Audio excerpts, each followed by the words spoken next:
I watched from the window as he walked across the pavement. And as soon as he crossed the street, I thought to myself, it's time to make my move. So I went into the kitchen and opened the drawer and grabbed the first knife that I could find, and I held it close to my chest so I felt safe. I walked through the front door of his apartment and down the hall, down the stairwell, and out the back door of the building. And I had this plan of how I would escape, but the minute I got outside, all I could think was the fear I had inside. And I thought, what if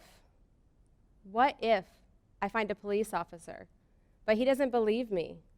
So he sends me back to my grandfather, who hurt me in the first place. And then I thought, what if I find a stranger? They'll help me. But what if they hurt me worse than what he did?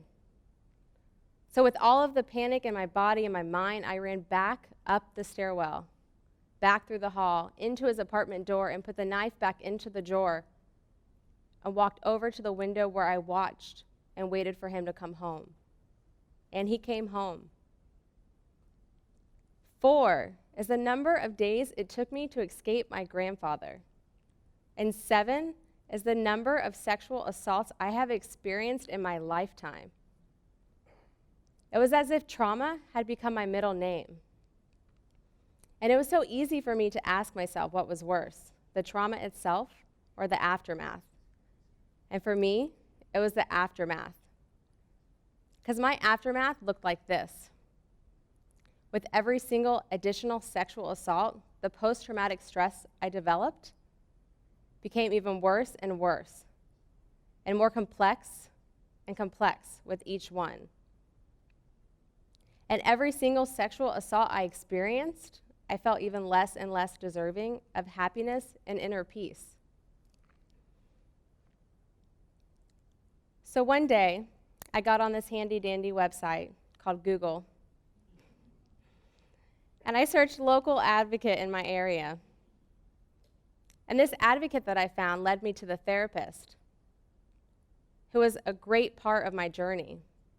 And that therapist led me to the Crisis Center of Tampa Bay, where I decided that I would join a planning committee for an interactive event for sexual assault survivors, Take Back the Night. But that wasn't enough. I needed to do more, because I had this pain inside and I needed it to be fixed soon, so I wanted to help others. So I applied to be a volunteer sexual assault advocate at the Crisis Center at Tampa Bay.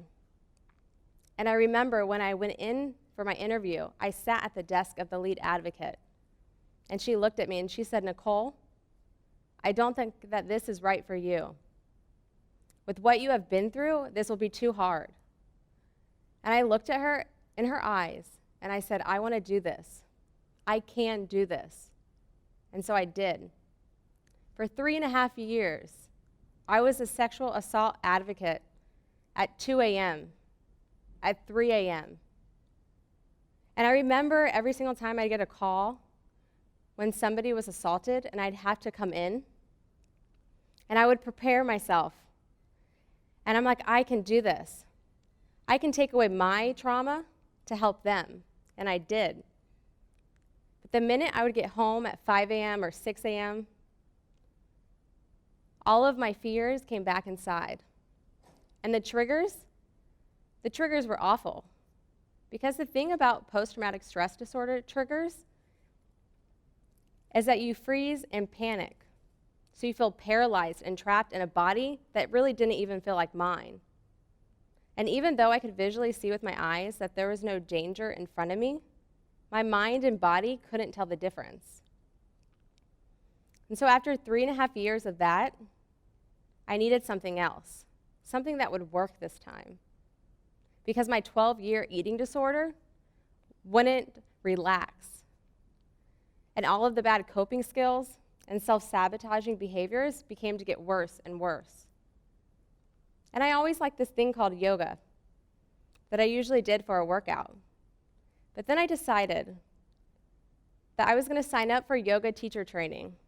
And so I did. And through my journey as a yoga teacher, in my teacher training, it made me face how I felt about myself. And I didn't love myself.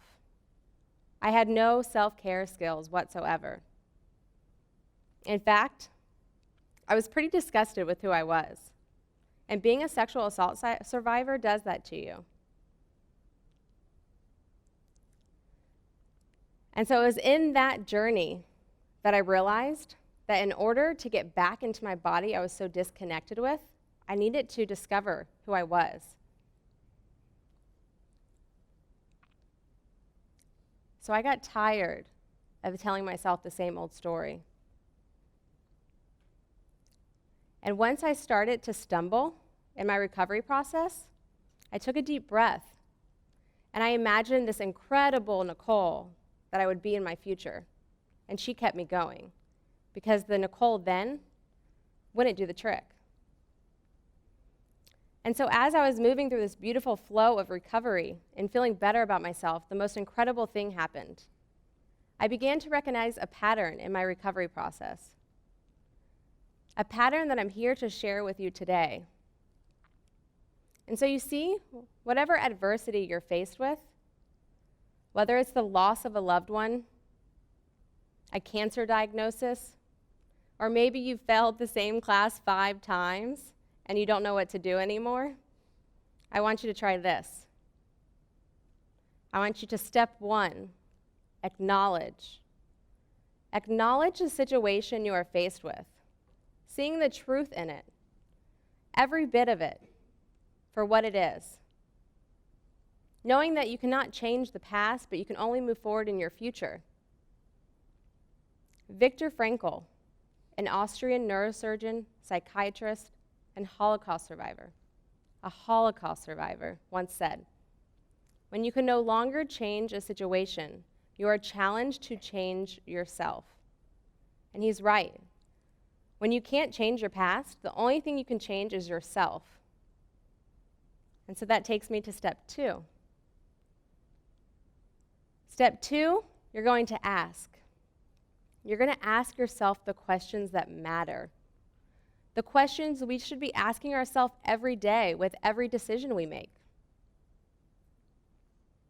So the first question you're going to ask yourself is, when you're faced with a stressful situation, how is this situation affecting me emotionally, mentally, and physically? And once you've answered that, I want you to ask yourself why. Why is this situation affecting me emotionally, mentally, and physically? Because you see, it's through the understanding of our emotions on why we do the things that we do and why we feel the way that we feel that we can move forward and get on that beautiful flow into your greater self. And so once you've answered that, the last question I want you to ask yourself is this. You're going to ask yourself, how can I move forward in a positive light? And when you ask yourself this, you should have already learned why you feel the way that you feel, so that your choices on which way you can move in a stressful situation will be easily laid out in front of you. And you're going to have choices that are based on your what-ifs. And see, for me, what if I never escaped my grandfather at all? What if, after the first time when I didn't succeed, I didn't get up and try again and again for 4 days straight?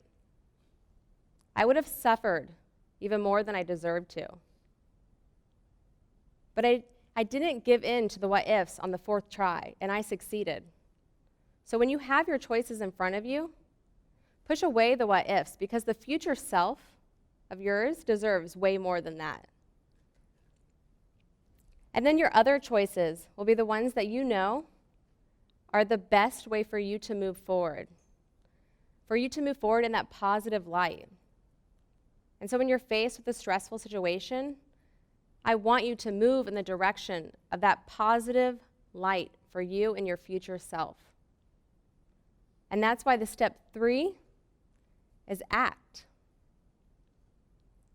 When you've acknowledged the way that you feel in a situation, and you've seen it for what it is.